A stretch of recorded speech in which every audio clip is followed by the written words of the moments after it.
بسم الله الرحمن الرحيم.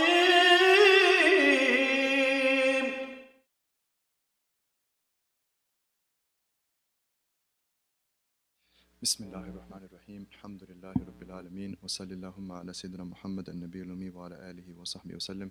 ربنا آتنا من لدنك رحمة وهيئ لنا من أمرنا رشدا. اللهم صل على سيدنا محمد على قدر حبك فيه. اللهم صل على سيدنا محمد على قدر عنايتك به.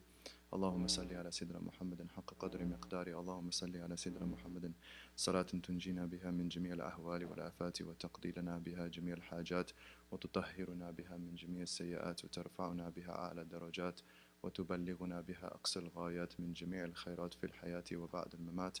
اللهم صل على سيدنا محمد صلاة الرضا ورضا عن أصحابه رضا رضا والحمد لله رب العالمين. السلام عليكم ورحمة الله. It's raining, mashallah. It's been raining a lot. Alhamdulillah rabbil alameen. So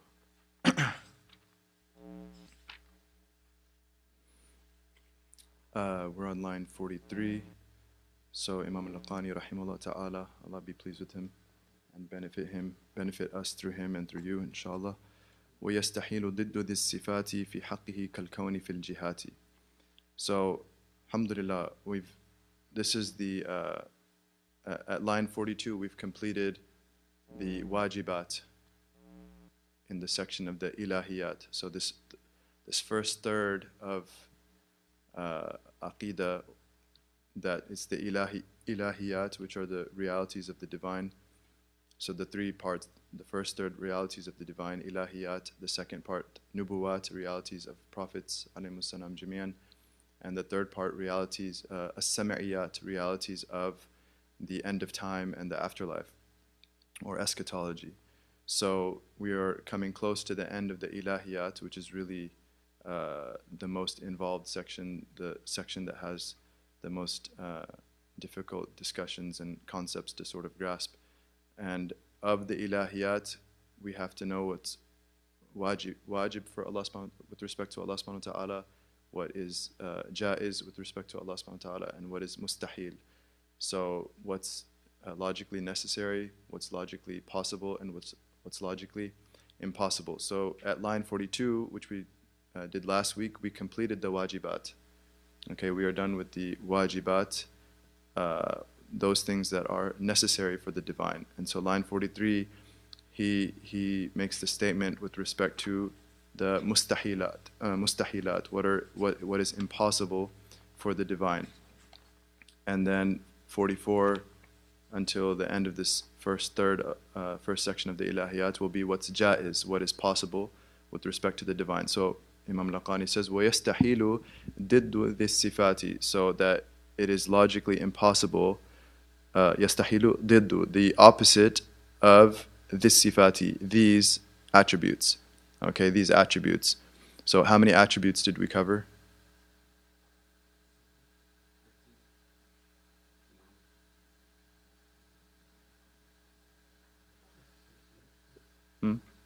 Sorry.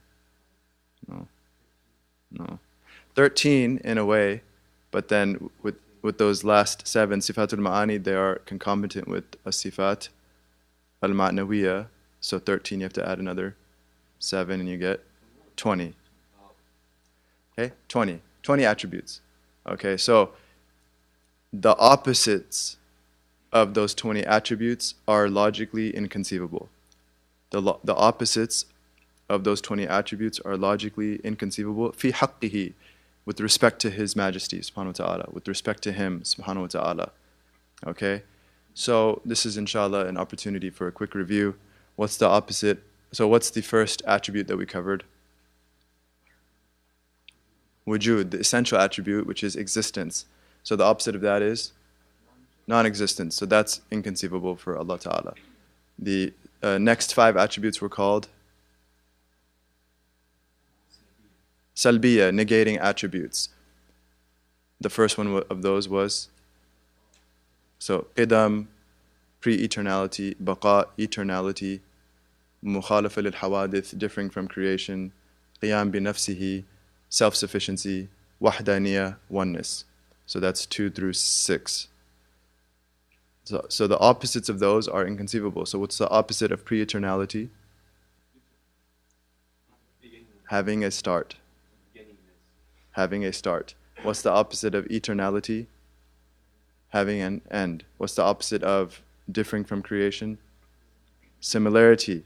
Similarity. And similarity has many examples or subtypes that we discussed. So for example, physicality, okay, occupying space, and therefore occupying time. And therefore, if physicality is impossible and occupying space and time is impossible, then being in a direction is impossible. Being in a direction is impossible. And that's the example he ends this line with. Kal-kawni fil jihati. For example, that's the one he picked, Imam Laqani. For example, being in a direction. Kawni fil jihati. To exist in a particular direction. Okay? Why is that impossible? Because it would contradict his differing from creation. And why is differing from creation a necessary attribute? Because reductio ad absurdum. Were he to be similar to creation in any respect, then that similarity would be a window to what? Temporality. Hadith. Mukhalafa lil hawadith. So a similarity to something hadith entails that the entity itself has some huduth, has some sort of temporality, which means that it has a start and an end and therefore is not necessarily existent, which therefore would entail, which it would necessitate a creator for that thing. So if Allah Ta'ala were to resemble creation in any way, then there would have to be a creator of Allah, which is inconceivable. Okay. Alhamdulillah. Bismillah.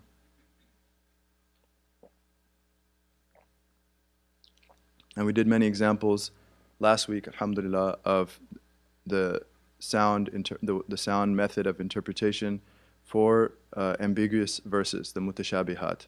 Okay, so verses or ahadith, the outward of which would seem to suggest awhamat tashbiha. It would seem to suggest a type of resemblance, but we saw the way that our ulama interpreted those, either the dominant approach of the early scholars was tafweed, to deny, to consign the matter to Allah, to consign the meaning to Allah, but that's after what?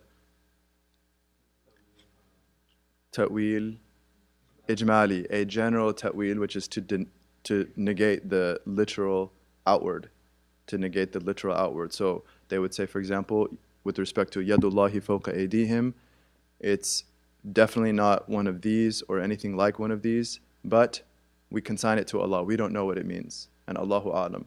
Whereas the approach of the later scholars, the khalaf, was what? Ta'wil tafsili, not only to deny the outward literal, or to negate the outward literal, but to go ahead and endeavor to interpret what it could refer to. And so yadullahi fawqa aydihim, they said the yad, for example, Qudra, the power and support, that when the Sahaba gave the bay'ah to the best of creation, sallallahu alaihi wasallam, that Allah's power and support and providence was with them, was over their blessed hands. Allah be pleased with them all. So kalkawni fil jihati, and so we went through all the examples, and so mukhalafa lil hawadith, and so qiyamuhu bin nafs. We also mentioned last semester that another thing that's entailed by Allah's differing from creation is that He does not have motives in His actions. He does not have motives in His actions. Because a motive, human beings, we have motives in our actions. And so whatever we do, there's a motive that motivates us, it pushes us, it incites us to do the action. Whereas Allah Ta'ala, nothing pushes or incites Him to do something. Rather, He does whatever He wills, but for a wisdom. So He's not motivated by some factor, but rather He creates whatever He prefers, whatever He chooses. But out of His mercy, there is a wisdom or benefit in His creation. So qiyamuhu bin nafs negates, so His self-sufficiency negates dependency. Self-sufficiency negates dependency. So Allah Ta'ala is not dependent on anything. And wahdaniyya, oneness, negates composition or partnership. composition, or partnership. So oneness, that Allah is one, He does not have parts, He does not have limbs, because He is one, and then there's no partner, there's no second or third entity or co-sharer, and the same applies to His attributes. So there's no co-sharer in His attributes. Okay, so no one else has Qudra, like Allah Ta'ala's Qudra, and no one else has any of the divine attributes that Allah Ta'ala has, and we'll talk about that today inshallah in detail. And then the 7 Sifatul Ma'ani, that life, so what's impossible for Allah, if Allah has life, then death is impossible. The knowledge, so what's impossible for Allah Ta'ala? Ignorance. Will, so what's impossible with respect to Allah? Compulsion, being compelled or forced to do something. Power, so what's impossible for Allah SWT? Impotence, inability. And then hearing, deafness is impossible. Sight, blindness is impossible. Speech, muteness or lack of speech is impossible. And then the other 7, then the concomitant of those, His being all knowledgeable means His being ignorant is possible. His being alive means His being dead is impossible, etc., etc. So وَيَسْتَحِلُ ضِدُّ ذِي الصِّفَاتِ فِي حَقِّهِ كَالْكَوْنِ فِي الْجِهَاتِ.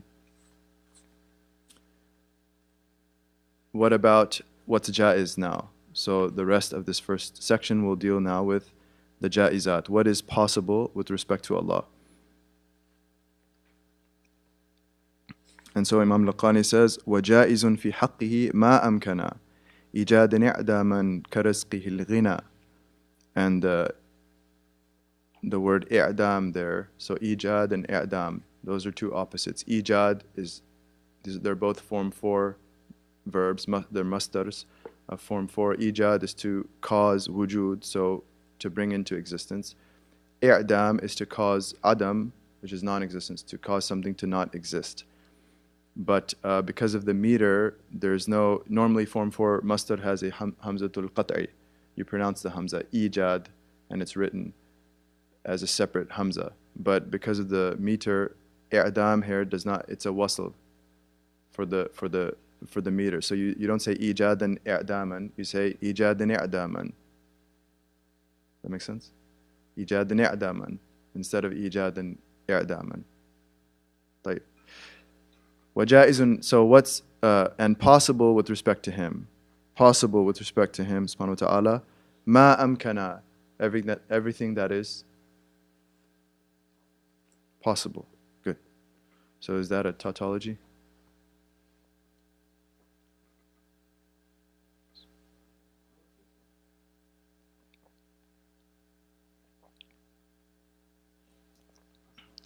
Is it a tautology? Possible with respect to Him, Ta'ala, is everything that's possible. Any other answers? Why? It's repeating the same thing, like Zayd is Zayd.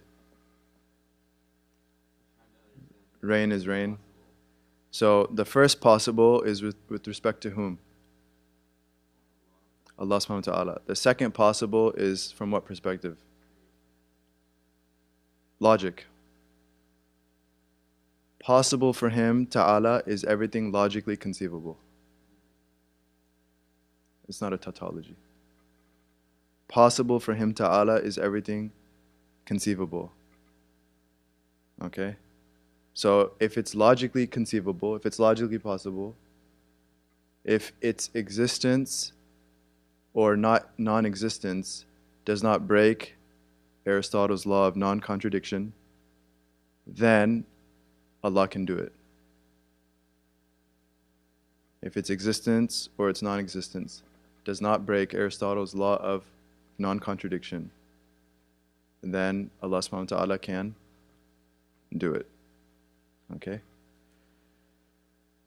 And so he says, Ijad ni'daman, whether, so think about it. Anything that's logically possible, we said, is like a what? What's the analogy we've been using?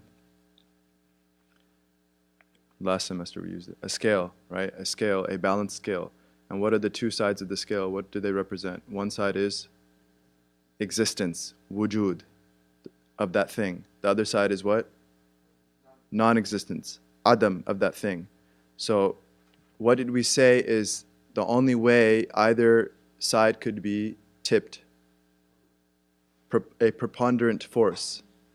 Something has to push it down, either on the side of wujud or the side of adam. Tayyib. If that preponderant force pushes the side of wujud, what would that force be called in Arabic? That process. Murajjih, but specifically with respect to wujud, the causation of wujud in Arabic. It's right there in the line. Ijad. And if the preponderant force were to cause the thing's non-existence in Arabic, what would that force be called linguistically? I'dam, right? So that's why he says, وَجَائِزٌ, possible with respect to Allah Ta'ala, مَا أَمْكَنَ, anything and ma in Arabic is for lil-umum. So anything and everything mumkin, anything and everything logically possible. Ijadan, whether causing its wujud, i'daman, or causing its adam, whether causing its existence or causing its non-existence. Does that make sense? So this goes back to the divine attribute of Qudra. Allah Ta'ala's attribute of Qudra is related to ijad. It's related to causation, or bringing into the world, bringing into existence. And so Allah Ta'ala, either if He wills it to exist, then He says kun, and we clarified, i.e., according to the Asharis, that's the ta'alluq of the Qudra, the tanjizi hadith, the actual in-time ta'alluq, association of Allah's Qudra, and the thing now suddenly is. And if Allah Ta'ala wills that it's not, then it won't be. For those that are interested, so this is the presentation of most of the Asharis and the later Asharis, that the Qudra relates to both ijad and i'dam, that Allah causes things to be and Allah causes things to not be. Imam al-Ashari, rahimahullah, the eponym of the school, he actually said that it's Allah's Qudra is related only to ijad. Allah's Qudra is related only to ijad, because there's no active process of i'dam, of causing non-existence. That's in the innate nature of the thing. That instead of, it's not that Allah Ta'ala, metaphorically pushes down the other scale to cause adam. He just lets go of wujud, and it intrinsically goes into adam. So the intrinsic property of everything logically possible is adam. That's its default. And so when it's tipped into existence, that's from Allah Ta'ala and His Qudra, subhanahu wa ta'ala. But when Allah wills for it to stop and to no longer exist, then He simply, quote unquote, lets go, and it on its own it goes into adam, non-existence. It ceases to be.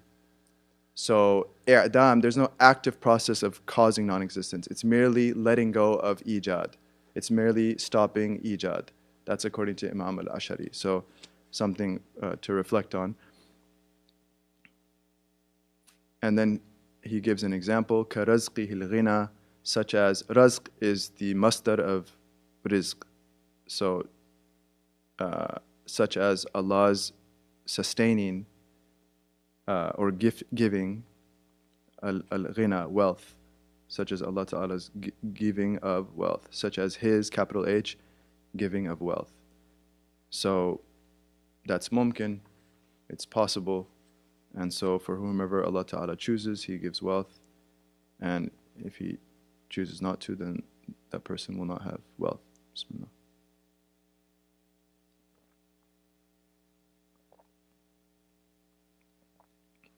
Alhamdulillah.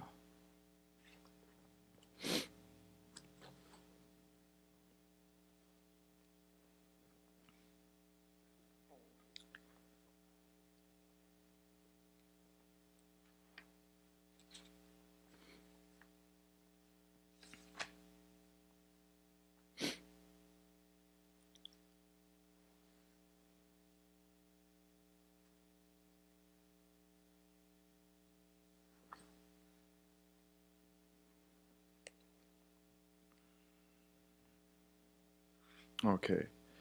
Then Imam al-Laqani says, rahimahullah ta'ala, فَخَالِقٌ لِعَبْدِهِ وَمَا عَمِلْ مُوَفِّقٌ لِمَنْ أَرَادَ أَنْ يَصِلْ.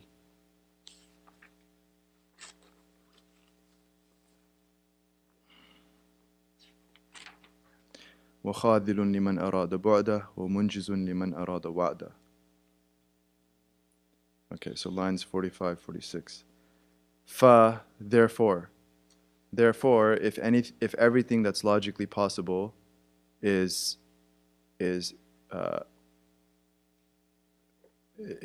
possible for Allah Ta'ala to create it or to not create it, then what ensues from that is فَخَالِقٌ لِعَبْدِهِ وَمَا عَمِلْ, that Allah Ta'ala is Khaliq, He is the creator, لِعَبْدِهِ, of His servant, meaning all of creation, including sentient beings with choice.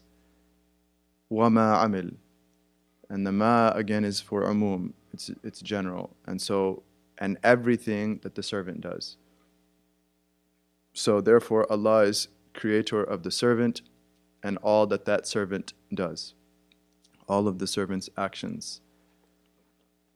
Muwaffiqun, and also He, Allah Ta'ala, is the one that grants tawfiq, liman arada an yasil, for whomsoever Allah wants, Allah wills to arrive, from wusul, for whomsoever Allah Ta'ala chooses to arrive to Allah's good pleasure.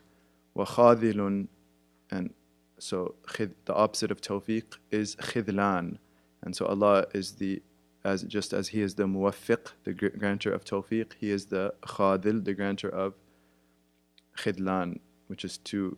We'll discuss it. So tawfiq is basically when Allah creates in the servant what pleases Allah, and khidlan is when Allah Ta'ala creates in the servant what displeases Him subhanahu wa ta'ala.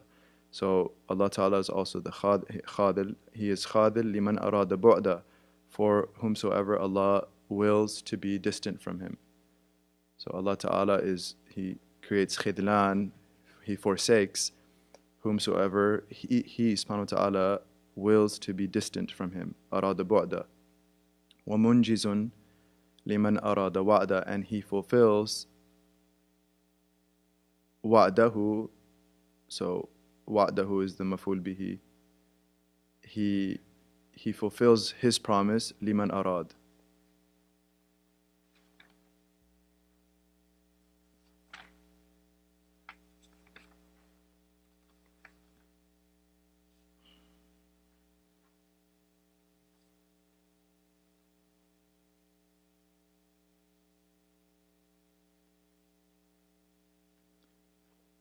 So this is a little tricky because he fulfills His promise to everyone, but what it means is He fulfills His promise, liman arada bihi khayran. That's what's meant. He fulfills His promise to whomever He wills good for, because His promise is paradise.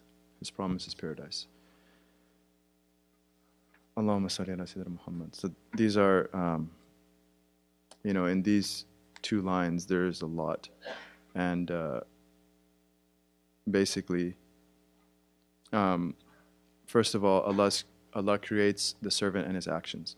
So the actions of human beings are either voluntary or involuntary. The actions of human beings are either voluntary or involuntary. And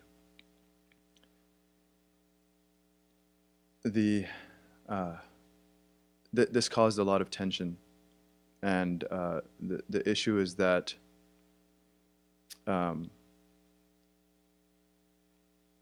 Allah Ta'ala, so what did we just say about His Qudra in the previous line? وَجَائِزٌ فِي حَقِّهِ مَا أَمْكَنَ. So anything that's logically conceivable is possible for Allah, إِيجَادًا إِعْدَامًا, for Him to create or to not create. So, and we talked earlier as well that the ta'alluq of Qudra, the association of divine power, is with everything that's what? Mumkin, possible.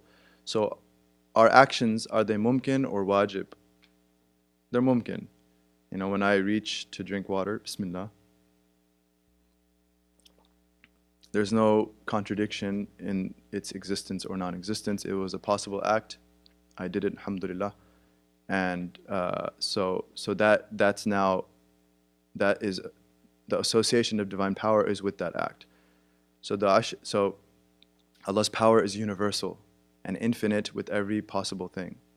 Okay, that includes our voluntary actions. when I chose to drink water. I wasn't forced to drink water. So you have a problem here because the Jabariya, the determinists, they said that there's Jabr. They said that if you reflect on divine power, it's universal and encompassing everything, including what we perceive as free choices. So if that's the case, then we don't really have a choice. If Allah is the one that creates this action, then I don't really have a choice. Allah created it. Khalas, case closed.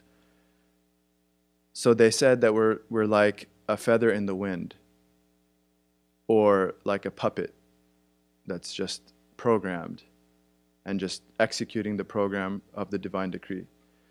The problem with this, and they said it in an absolute way, the problem with this is that what's the basis of morality then?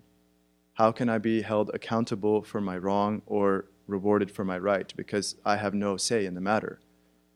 And if you reflect, this leads to a very nihilistic worldview that there's no morality, there's no point, that whatever happens in the world, Allah is the creator of it, end of story, khalas, there's no good or evil.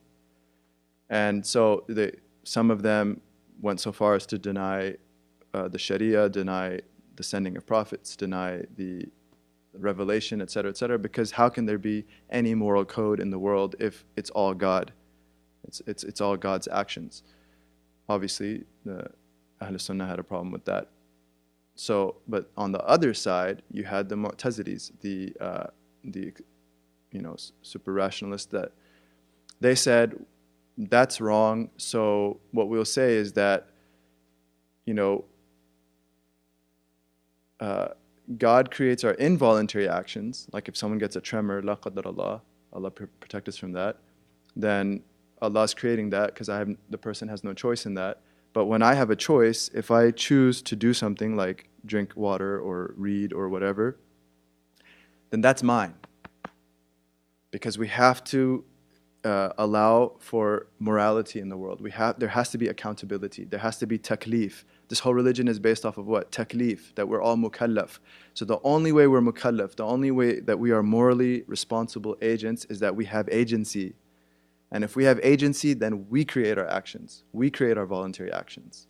And therefore there is accountability. Therefore there is a Sharia. Therefore people are responsible and they shall be punished if they do wrong and they shall be rewarded if they do right. That sounds good, but the problem is that for those voluntary actions that human beings do, God has nothing to do with it. And so first of all, you have all of these things happening despite God.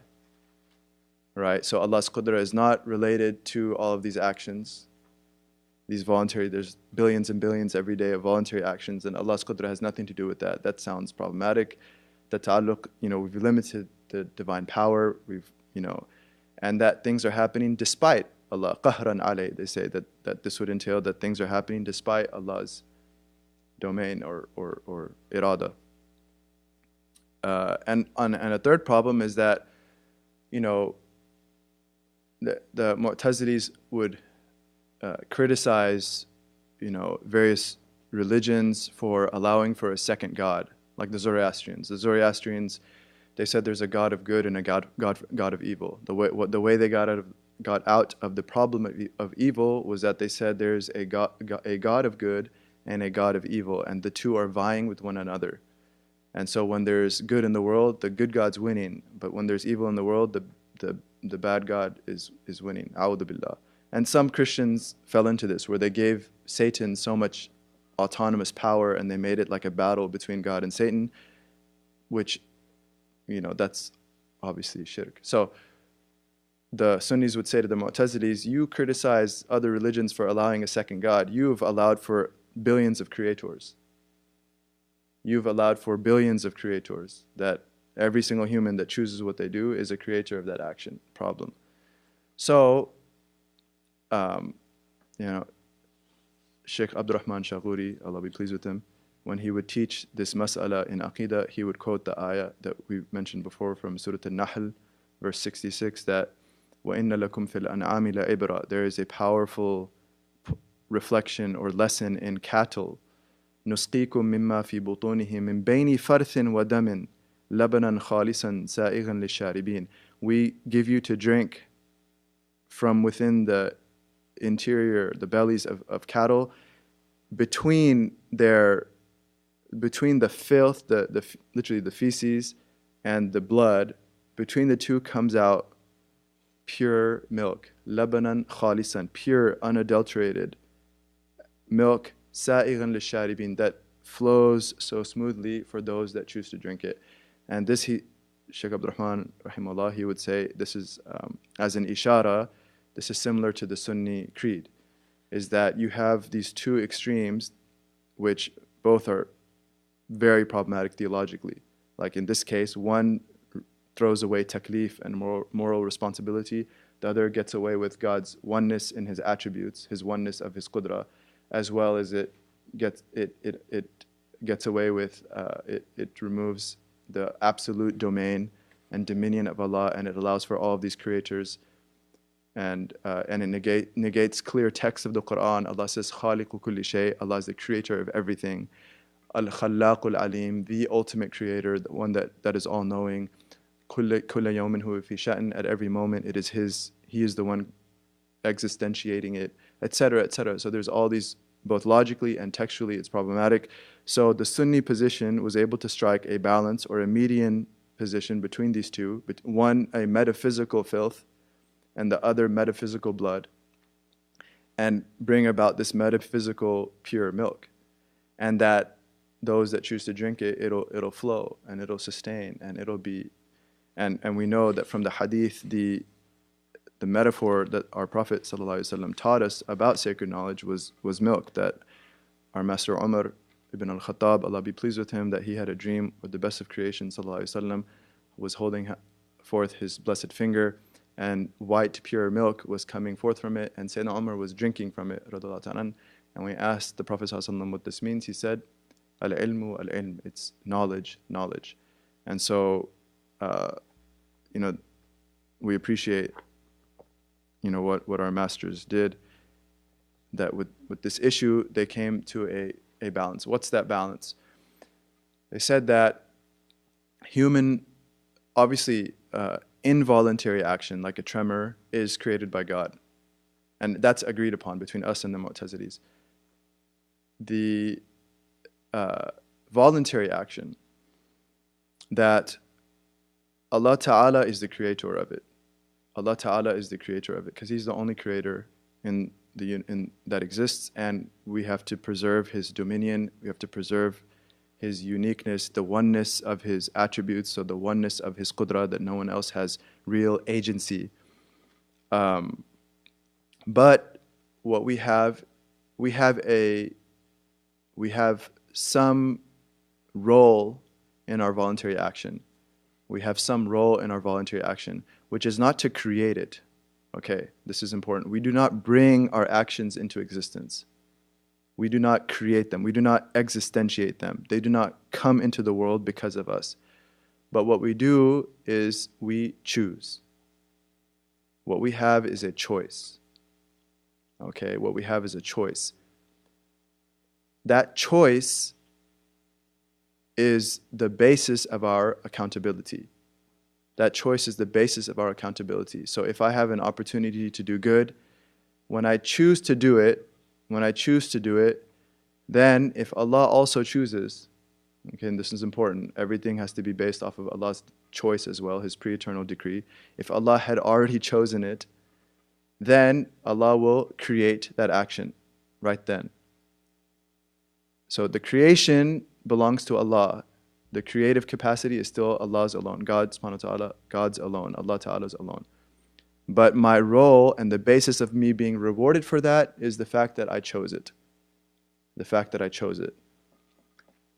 And the same with something wrong. If there's a temptation to do something wrong and I choose to do that, وَلَيَعُوذُ بِاللَّهِ, then again, Allah creates the action. If He also willed in pre-eternity for me to do that wrong action, then He will grant me the power and create that action right then.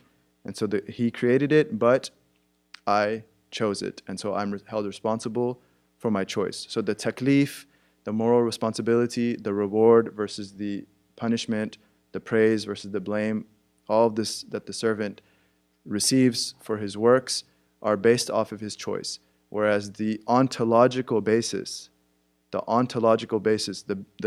basis of the existence of those actions is still Allah Ta'ala alone. Okay, and so in Arabic, the term that's used for Allah's role is khalq, He creates it. And the term that's used for our role in terms of choosing is kasb, which is acquisition. And they use this term because like a tafa'ul, out of seeking the blessing, tafa'ul or tabarruk, seeking the blessing of the word that Allah Himself described our actions in the Quran, that laha ma kasabat wa alayha maktasabat. For every soul is the good that it earns, that it chooses, and against every soul is the evil that it chooses. Laha ma kasabat wa alayha maktasabat. Now, is the choice created too? We said, who's the only creator of everything?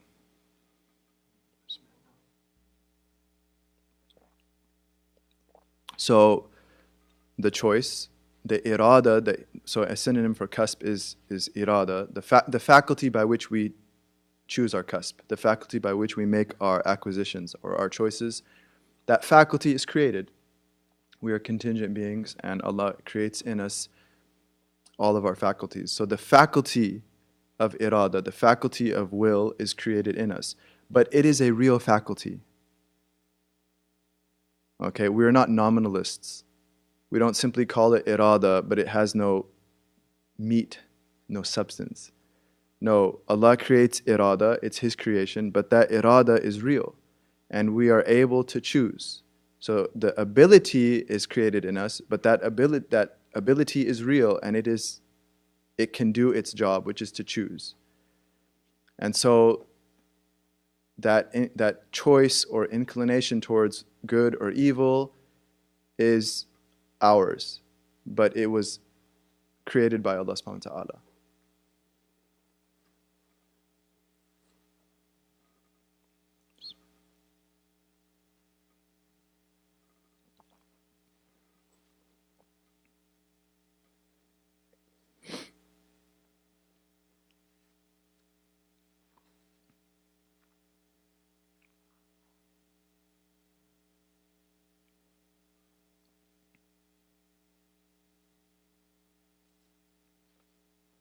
Now, also we have to talk about ability real quick, that ability, according to our masters, is of two types. Human ability is of two types. What's called istita'a or Qudra. The human ability to do any action is of two types. There's the what's called salamatul asbab wal alat, the sound means and faculties of a human. Okay, the sound means and faculties of a human, which is basically the person's good health.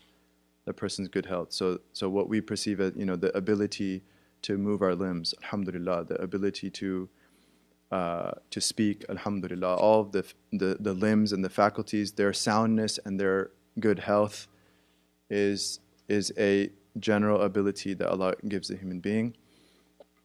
And then there is the what's called the concurrent ability, the ability that is simultaneous with our actions.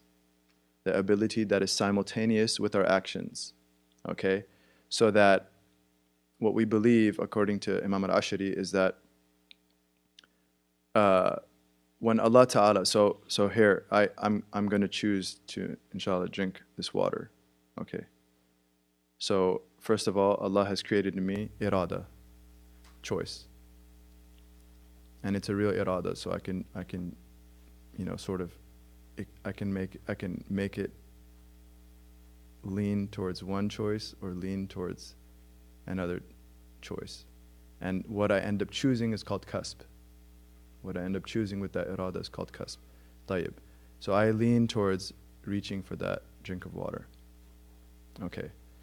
So before I do the act, I have that first ability, what's called sound means in health. Salamatul asbab wal alat. I have that, alhamdulillah.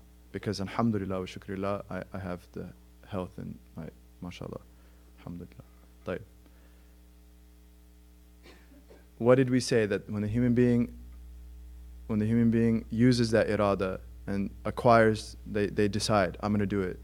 And so they acquire the action that they're going to do. What does Allah do if He also wills it?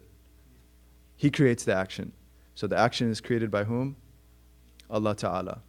So real quickly, the iraada, the human desire or the human choice or human will is a metaphysical petition. The human choice or will is a metaphysical petition to God. Every time we choose to do something, its reality, metaphysically, is a petition to God. A petition for Allah to create it. A petition for Allah to create it. Allahumma salli ala Sayyidina Muhammad. So now I'm going to do it. So what we believe is that Allah Ta'ala will create. Now if Allah also willed it in pre-eternity, He now creates the action. Imam Ashari said what He creates in us is simultaneous with the action is a Qudra, is a second ability that's different from my general good health before the act. Because we said there's two abilities. So there's the general good health that precedes the act, and then there's a simultaneous concurrent ability with the act. So my iraada petitions God, I choose A to drink it. It's a petition to God. If He in pre-eternity willed it, subhanahu wa ta'ala, He creates two things. What are they? What are they? Two things are being created. No, iraada was there because that's my basis of choosing it. The action with a simultaneous Qudra, ability. The action with the simultaneous Qudra, ability. Okay? Bismillah. Should we go slow today? It's heavy. Yeah. What was the two types of abilities? There was the sound means. Sound means, which precedes the act, and simultaneous ability, which is concurrent with the act.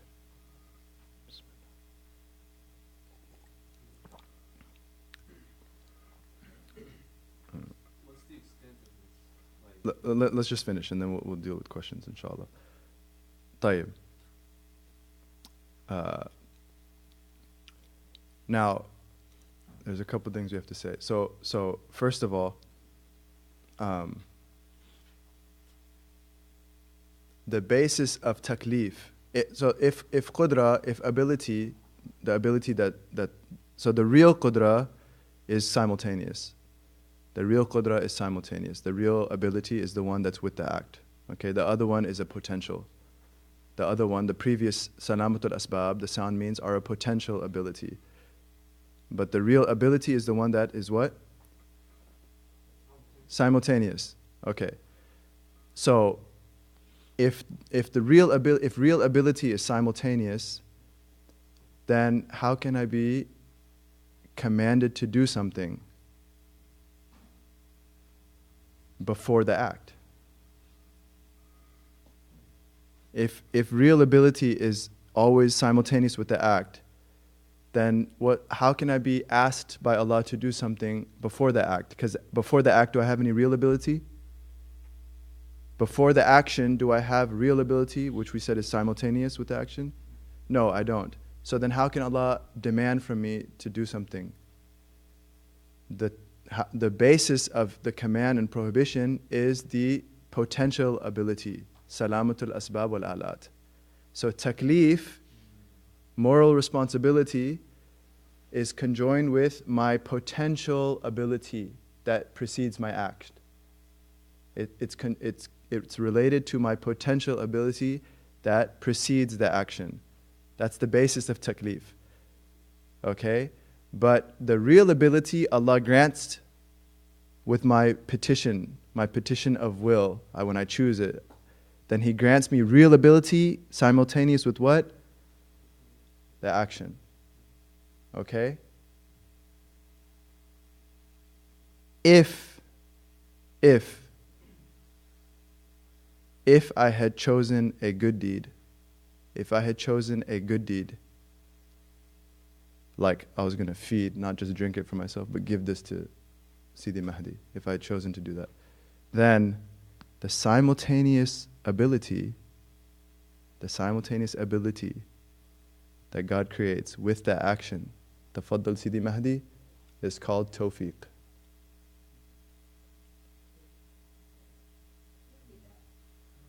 I'll repeat it, inshallah. If I choose to do something good, I say in my heart, Mahdi's such a good guy, mashallah, he's so diligent in his studies, mashallah, he's a great friend, I'm going to give him a glass of water. And now, that's a petition to God, right? That's a petition. When I decide, I make my azm, that's a petition to God. I use my iraada, I choose it. Then Allah creates two things. What are they? If He also willed it, He creates two things. What are they? Action with a simultaneous ability. That simultaneous ability, because this is a good deed, what's that called? Tawfiq. That's called Tawfiq. I'm drinking at Sidi Mahdi.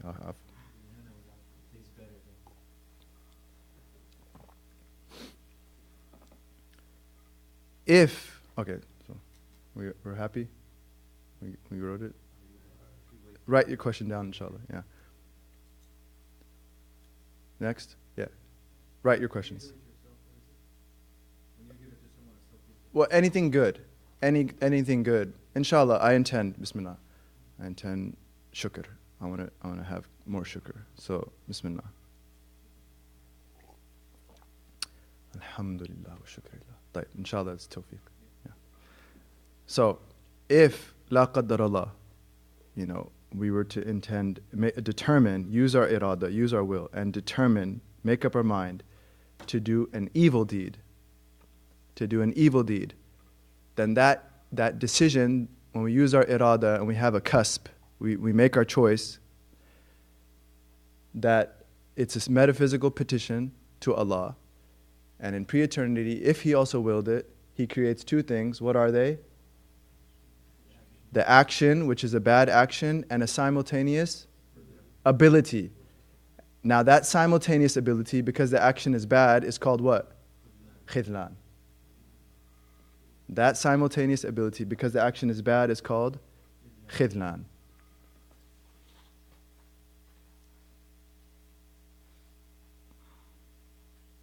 وَمَا تَوْفِيقِي إِلَّا بِاللَّهِ. So,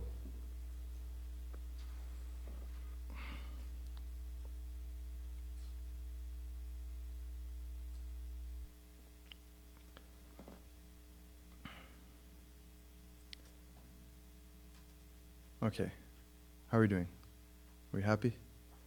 Alhamdulillah. We have to add one more thing.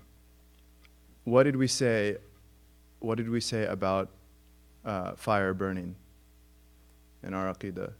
Does fire burn? Does fire create its burning? Excuse me. Does fire create its burning? So fire burns, fine. Don't go touch fire.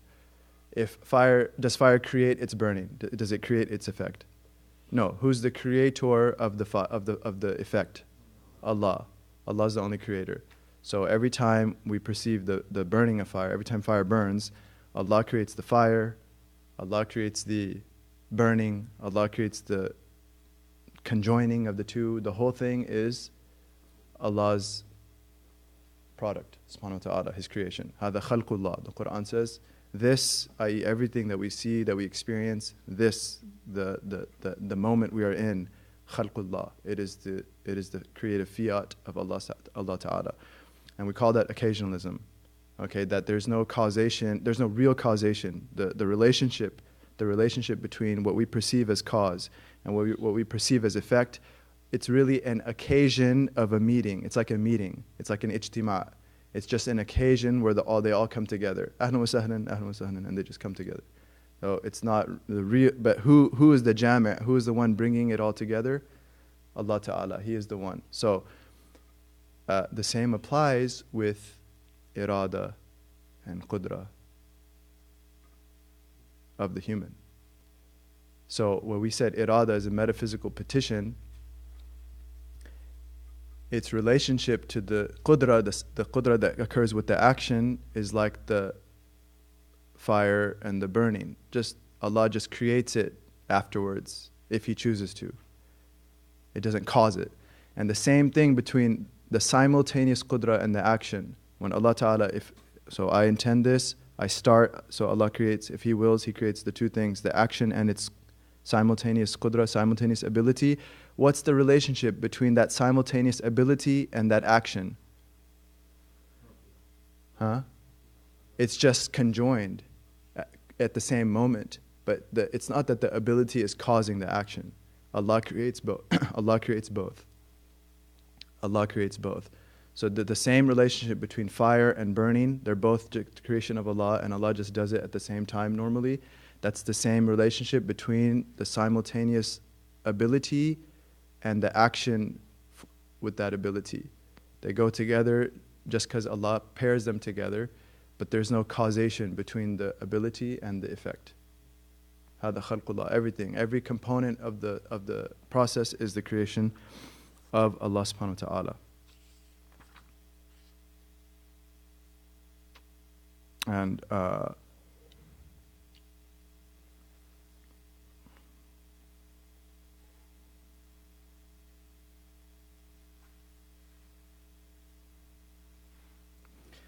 that's why khidlan, one of the things about khidlan is it's so evil.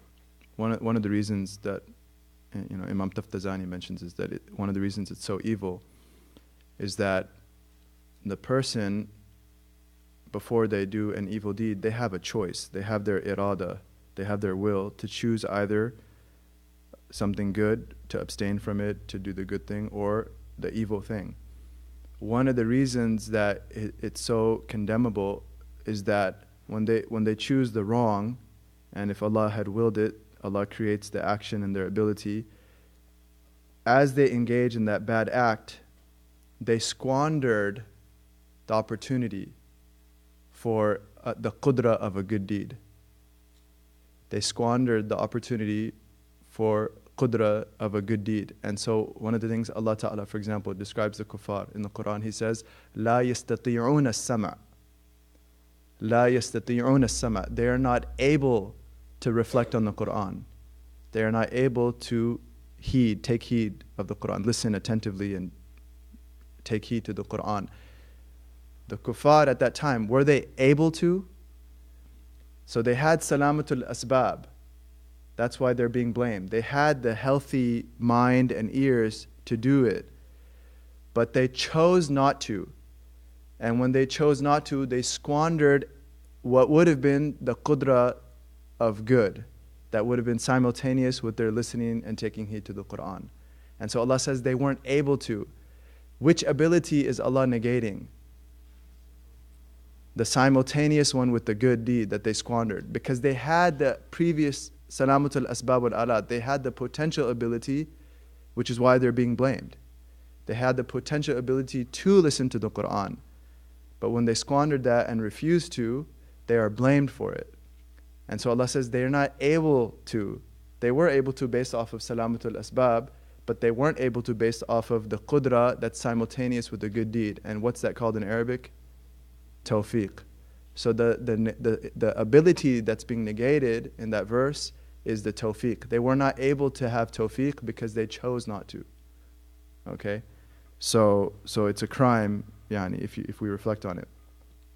Another thing that's important to mention is that the adab.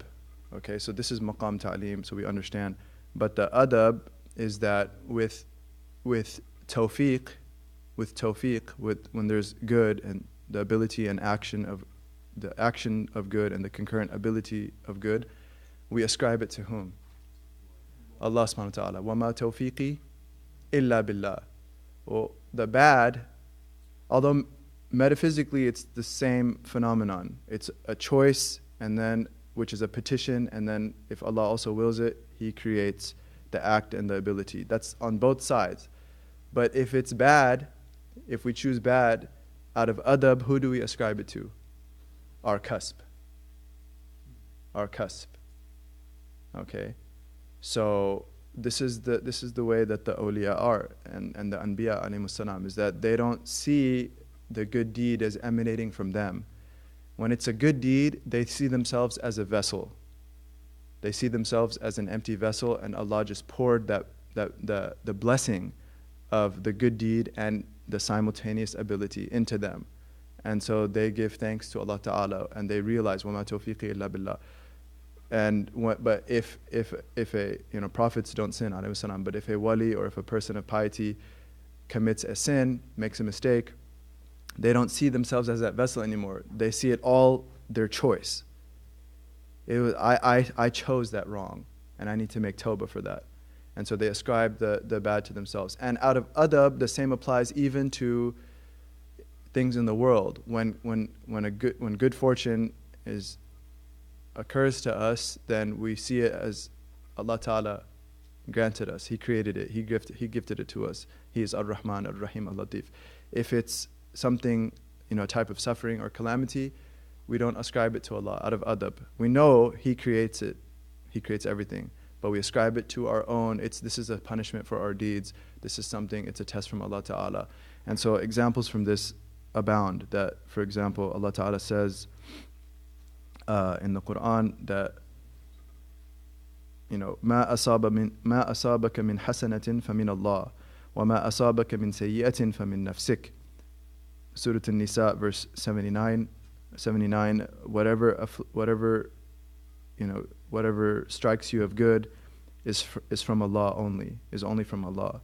And whatever afflicts you of evil, then it's from yourself, i.e. due to your kasb.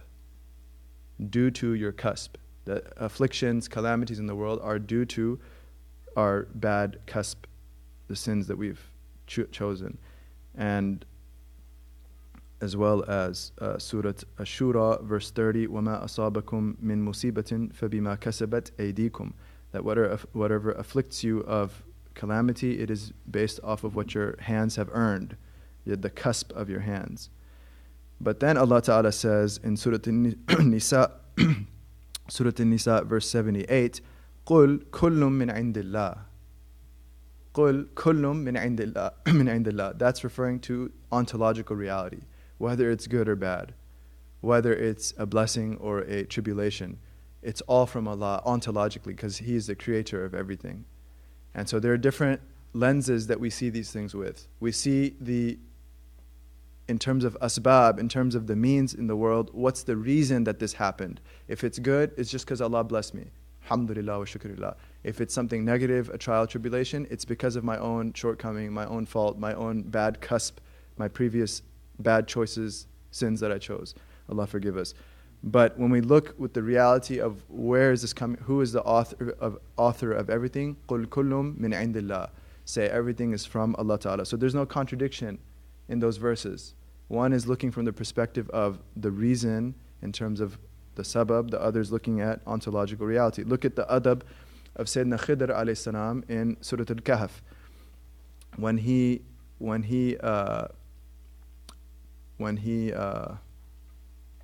he pokes the hole in the boat, and he explains later to Sayyidina Musa alayhi salam, he says, فَأَرَدْتُ أَنْ أَعِيبَهَا. فَأَرَدْتُ أَنْ أَعِيبَهَا. I wanted to cause a defect in it. I wanted to make the boat defective. So even though there was a wisdom in that act on the surface has a negative flavor to it. So he ascribes it to himself. Aradtu, this was my iraada. But when the wall was built over the treasure such that the two orphans could grow older, and there were orphans and of a pious father that had passed, he says, فَأَرَادَ رَبُّكَ أَنْ يَبْلُغَ أَشُدَّهُمَا. Your Lord wanted, your Lord chose that the two orphans should reach their full manhood, because that's a positive thing. That's a positive thing. So he ascribes it. So the negative thing, aradtu, it was my irada. It's negative. The positive thing, that's God's irada. Allah Ta'ala chose it. Sayyidina Ibrahim alayhi salam in Surah Ash-Shu'ara, so those verses from Surah Al-Kahf were 82. Surah Ash-Shu'ara verses 78, 79 and 80, that Sayyidina Ibrahim alayhi salam, he's describing Allah Ta'ala. He says, الَّذِي خَلَقَنِي فَهُوَ يَهْدِينَ, the one that created me, so he is the one that guides me. وَالَّذِي هُوَ يُطْعِمُنِي وَيَسْقِينَ, and the one that he is the only one that gives me food, gives me drink, all positive things, ascribing it to Allah. وَإِذَا مَرِضْتُ فَهُوَ يَشْفِينَ, but when I fall ill, he is the one that cures me. Illness ontologically is from whom? It's from everything is from Allah. The food is from Allah. The illness is also Allah creates it. But out of adab, when it's created, الَّذِي خَلَقَنِي, the one that created me, the one that فَهُوَ يَهْدِينَ, the one that guided me, positive, the one that fed me, يُطْعِمُنِي, وَالَّذِي هُوَ يُطْعِمُنِي, the one that gives me drink, وَيَسْقِينَ وَإِذَا مَرِضْتُ, but when I fall ill, negative thing, فَهُوَ يَشْفِينَ, then he's the one that cures me, positive. And this is the adab of, so we have to understand that there is maqam al-adab and maqam al-ta'lim. In maqam al-adab, this is the way we internalize these things, this is the way we see these things, this is the way we form a relationship with Allah Ta'ala. But in educational settings, then we have to affirm that Allah is the creator of all, whether it's good or evil, whether it's sweet or bitter. MashaAllah. And we'll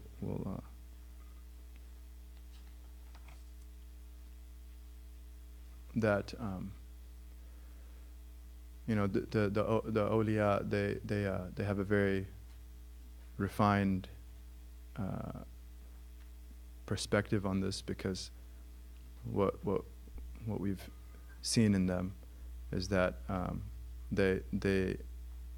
any good they see as tawfiq from Allah, and that it's Allah's creation, Allah's decision.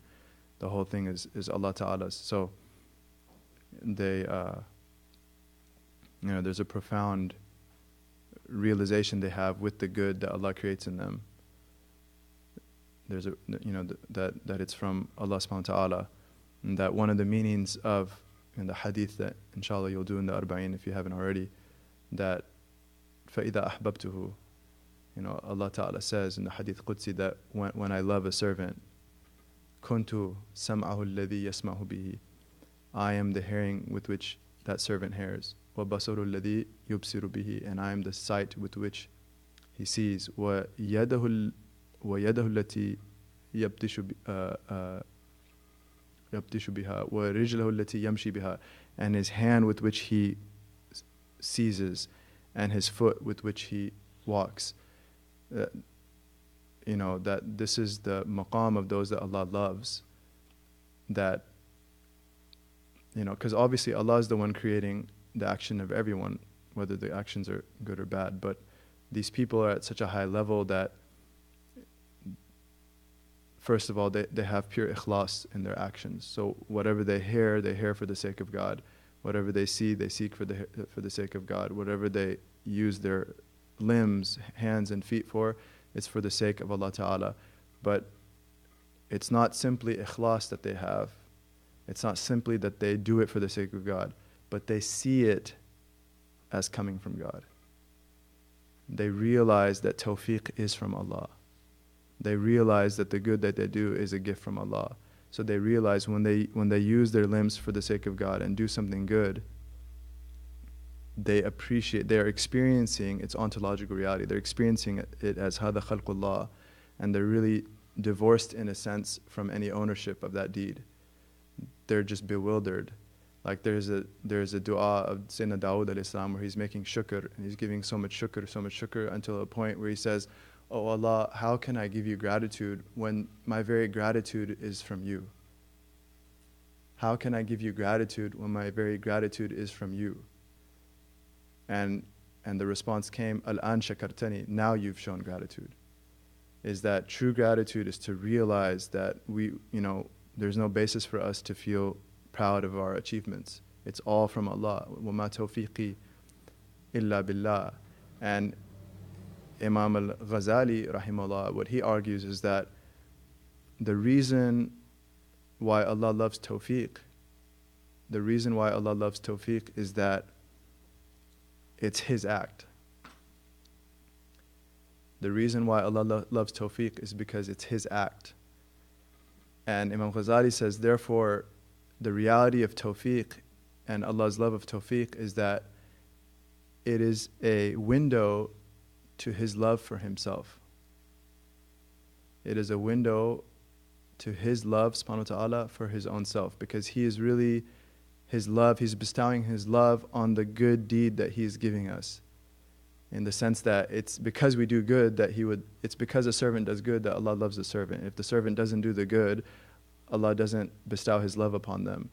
And so the divine love is for the tawfiq that is granted to the servant, which is a divine act. And so Imam Ghazali argues that it's really a window to Allah's love for Himself. And Imam Ghazali says, therefore, if we appreciate that every good deed we do is a window to Allah's love for Himself, then think how much Allah loves the deed. If it's a reflection of Allah's love for Himself, then how much does Allah love tawfiq? How much does Allah love a good deed? And our Prophet ﷺ, he said, "La tahqiranna min al-ma'rufi shay'an." Don't belittle a single good deed. Don't think insignificant. Don't think any good deed is insignificant, because who loves it, and whose love is it a reflection of? So, alhamdulillah rabbil alameen. If there's any questions, we can discuss them. No.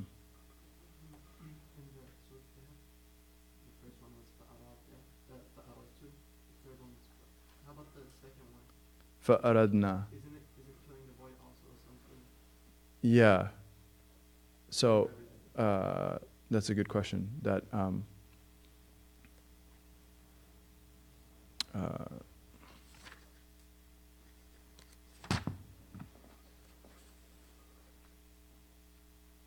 so the one with the I don't have the verse memorized, but the Allah Ta'ala, the second incident of the killing the boy, Sayyidina Khidr AS says, فَأَرَدْنَا, we decided. Okay, say it again. What is it?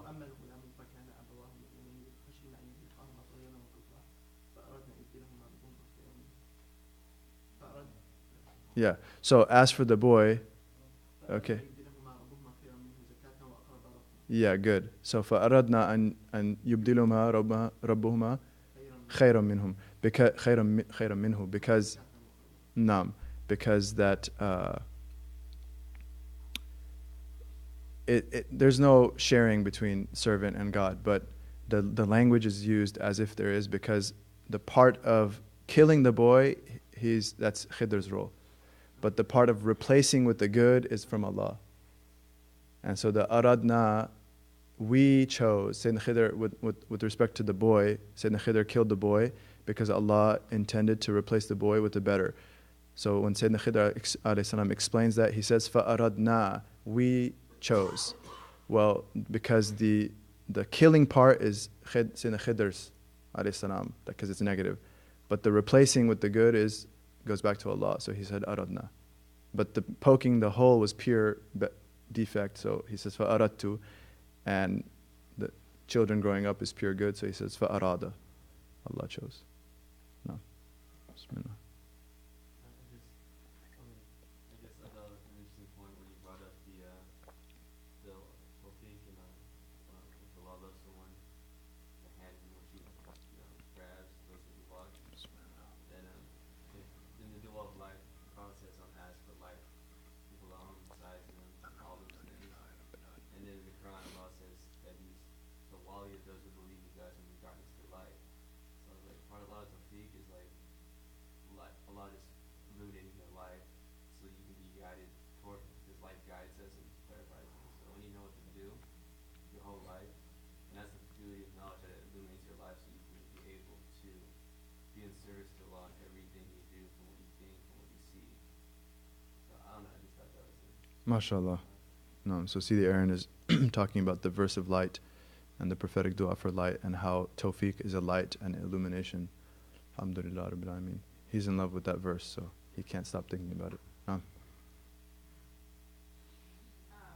curious if we sort of understand Tawfiq as sort of a light, and how do we understand, I guess, when non-Muslims commit good things and they occur, do we consider that to be Tawfiq, and if not, then what do we do? Yeah, mashallah. Very good question. So if Tawfiq is a light and it's a reflection of Allah's pleasure and Allah's creation, it is Allah's creation of good deed and simultaneous ability in the person.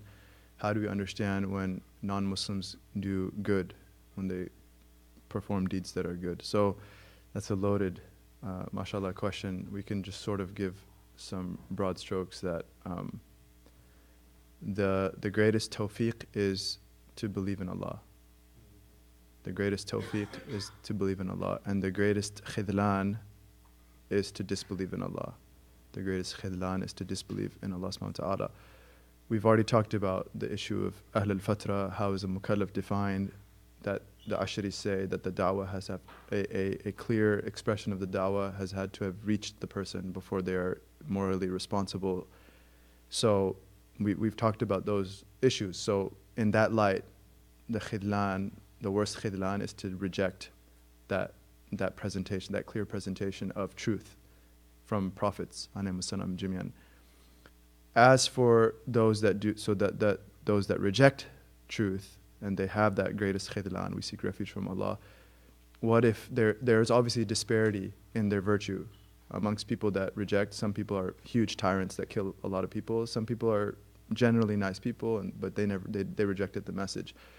So some of our, the contemporary ulama, they've said that upon reflecting on the Quran, Sunnah, and the tradition, that they've said that, they obviously Allah knows, but they do believe that there will be a type of, that will be taken into account by Allah Ta'ala on Yawm al-Qiyamah, and their ultimate destiny.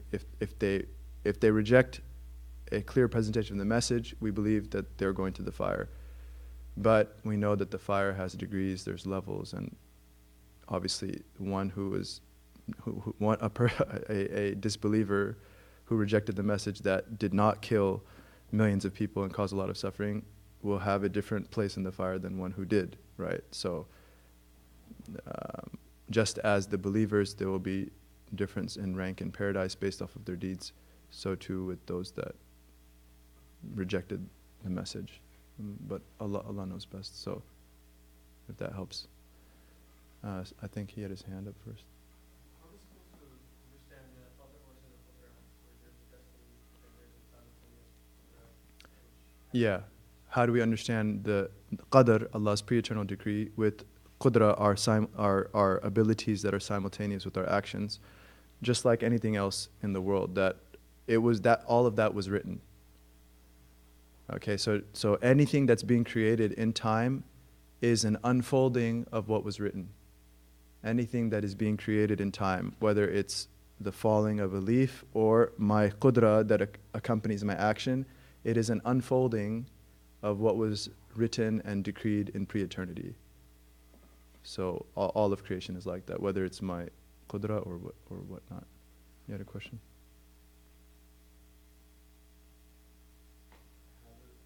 How do we reconcile the pre-eternal writing with the first type of Iraada, or it stems from the Salam al-Masbad, like the vessel only pours forth what it contains. Allah is the one who fills the vessel with that Iraada. Yeah, so our Iraada, our will to choose good or evil, is a real Iraada. Our will. So the question was, how do we reconcile our Iraada, the will to choose good and evil, with the fact that everything was decreed in pre-eternity. Okay, this is obviously knocking on a door that we can't go into, right? We're kind of reaching our limits, the limits of this all too human brain in our heads. But the way our ulama have explained it, which is the best way, inshallah, that really it can be explained, is that the iraada, our choice that's created and given to us, such that we can choose good, acquire good, kasb, or acquire bad, kasb of bad, that's a real choice. But the question back to you is that, did Allah know what I am going to choose now? Did He know that in pre-eternity? He knew it in pre-eternity, and so He willed it accordingly.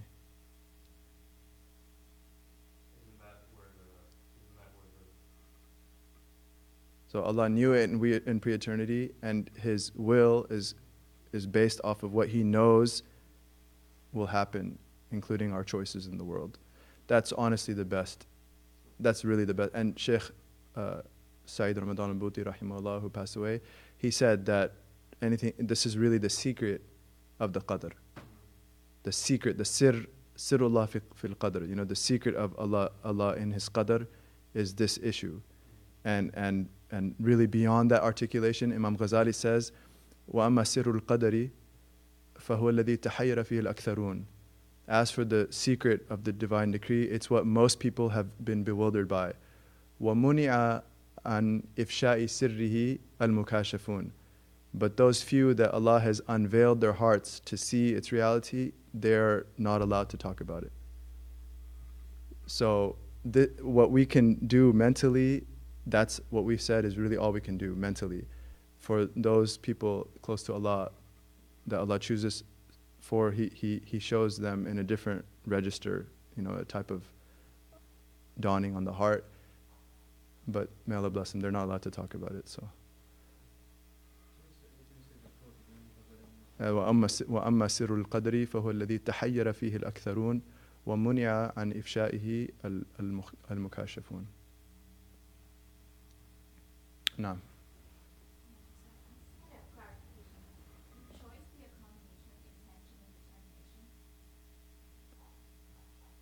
Choice is the actual determination. Not the intention. Well, Where you combine intention and determination. Because one can intend to do good, but not really do it. But one can intend to do it and be determined to do it. That's the actual, bringing that intention to the point of an action. Right? And then there's the action itself and there's the outcome. Yeah. Okay. So the cusp, what we're responsible for, is not simply an inclination or an intention, but when it's that full resolve to actually do it. I'm bringing it right up to the action. Yeah. Because that's why, because if that petition is made and Allah doesn't choose to grant it, if it were for good, the person still gets reward.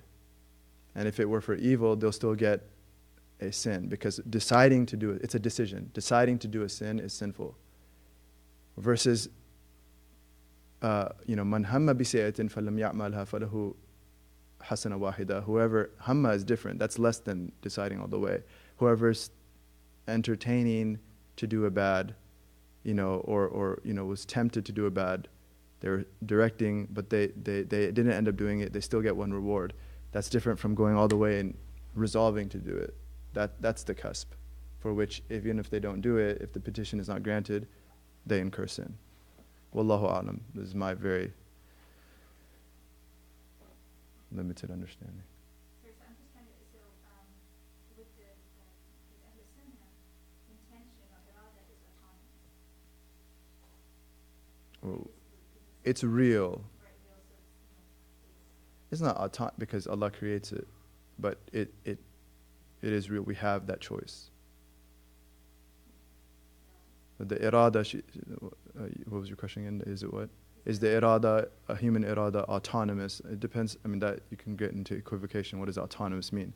It's a created faculty, but it is a real faculty. We do affirm our choice. And that's why some of them said we are majbur fi surat al-mukhtar. We're compelled, as in the form of, with the surah, with the picture, as if we are choosing. What they mean by that is we are compelled to choose. Like Allah put that faculty in me, and I can't just say I'm not going to choose. No, I have to choose. I have to use that iraada. At every moment, I can either choose to do good, or if I don't, then I squandered that chance. So we are compelled to make a choice. So our choosing is real. No. And what is the hikmah behind separating action from ability? Right? The act, you talked about the act and simultaneous ability. Yeah, that's a really good question. MashaAllah. What's the hikmah? Why don't they just say action? Is that what you're saying? Iraada and then action. So what's the hikmah of them articulating not simply an action that God creates, but a concurrent what? Ability. The answer, according to Imam al-Ghazali in his Iqtisad, is that, let's say la qadr Allah. So we have to we all appreciate the difference between a voluntary and involuntary act, right? This is something badihi, it's intuitive, a priori, that if I choose to do something, or la qadr Allah, my hand just does it, right? I can tell the difference.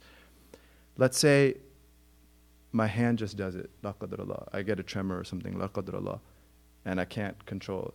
So I have action, right? There's action there that God's creating, right? Nod your heads, please. This is easy. Yeah, it's involuntary, but it is action, right? It's an act. Okay, so God's creating an action. Tayyib. Let's say while it's happening, I decide to do that action. I make my iraada want it, and I say, khalas, I'm just going to do this. Does that make sense? That's logically possible, right? Okay. Now, put that on pause. Another situation, I intend to do that, I use my iraada, and I voluntarily do that. Like I am now, alhamdulillah. Is there a difference between scene 1 and scene 2? There is, right? There's a difference between a tremor that I decide to go with versus full-blown me choosing from the beginning to do a tremor. There's a difference. Okay, in both pictures, there is action, there is iraada, because remember the tremor one, I decided to do it. So what's the only difference? Simultaneous Qudra. So that proves that there's a simultaneous Qudra. Huh? No, simultaneous Qudra. Does that make sense? I'm trying to relate it to an example that maybe I could. I want to make sure everyone got that, because I'll repeat it. Did that make sense or no? The only difference between at that moment, put salamatul asbab aside, because that's previous. At the moment, I'm moving my hand like this. Okay, if it happens on its own, and I just say khalas, I'll intend to do that. Something's different, something's missing versus me on my own initiating that and choosing to do it like I am now. There's a clear difference between those two scenarios. But in both scenarios, there's iraada, and in both scenarios, there's action. So there's only one difference. What's the one difference? Qudra, the simultaneous ability. So that proves that when we choose to do things, there is a simultaneous ability with the action. But those actions are involuntary, we're not really accountable for, right? Yeah, that's true. That's true. So, But I'm just proving that there is a simultaneous, because your question was why don't we just say that when we do use our iraada, Allah simply creates the action alone? We say no, He creates the action with a simultaneous Qudra, because we know there has to be logically there has to be a simultaneous Qudra, and the proof was that example we just used.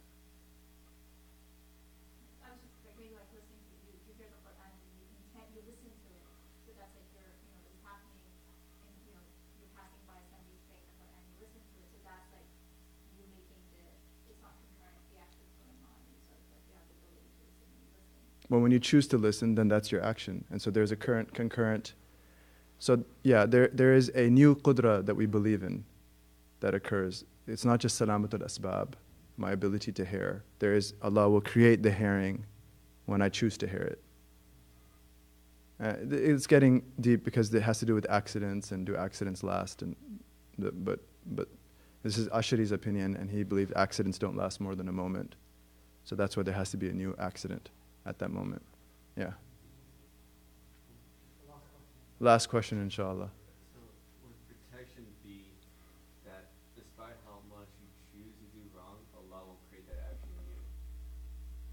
Like He won't create that sound in His Qudra. Like, for example, if I wanted to eat pork. Well, we said that if you actually make that decision internally, there's still a sin. To decide to sin is sinful. Even the decision itself.